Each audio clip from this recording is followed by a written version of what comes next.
মুম্বাই ঢুকে যেতে বলা। একদিন সে ঘোড়া নিয়ে সফরে যাবে, সে টেনশনে পড়ে গেল, হায় এই ঘোড়া নিয়ে তো সফর করলে বিপদ, কারণ তার তো একটা বদভ্যাস আছে, সে যেখানে পায়খানা প্রস্রাব করে সেখানে সে নাটকে রেখে নেয়, গ্রাম নেয়, এটার একটা বদভ্যাস রয়েছে। তো যখন সে ঘোড়া নিয়ে রওনা হলো,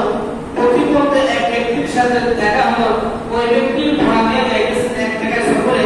উভয় একই রাস্তা দিয়ে সফরে যাবেন। তখন ওই ব্যক্তি বলতেছে, ভাই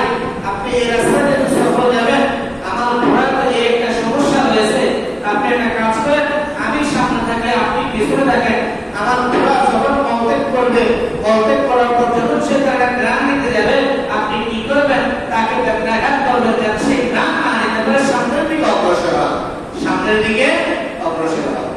এভাবে চলতে চলতে চলতে চলতে আপনার অনেক দূর চলে গেল, বিশাল জায়গায় চলে গেল, অনেক পথ অতিক্রম করে চলে গেল। যাওয়ার পরে এখন তার পিছনে যে ব্যক্তি ছিল, ওই ব্যক্তি বলছে, ভাই আমি রাস্তাটা এখন পাল্টাবো, কারণ আপনি হতে পারে এদিক চলে যাবেন, আমি এদিক চলে যাব, আমি আর আপনার সাথে যাওয়া সম্ভব হবে না, কারণ আমার সফর রাস্তা হলো এটা আর আপনার সফর রাস্তা হলো এটা। তখন লোক বলতেছে, কথাই তো বলে, ঠিক আছে আপনি যান, আমিও যাই। তখন ঘোড়া ব্যক্তি যখন ঘোড়া দিয়ে দেখেছেন, তখন প্রতিমধ্যে আবার ওই ঘোড়া কি করলেন, মলত্যাগ করলেন। মলত্যাগ করার পরে সে আবার কি করেন, ওই স্থান থেকে দৌড়ে যেখানে সে প্রথমে কি করেছিলেন, পায়খানা করেছিল, প্রস্রাব করেছিল, সেই স্থানে আসলেন,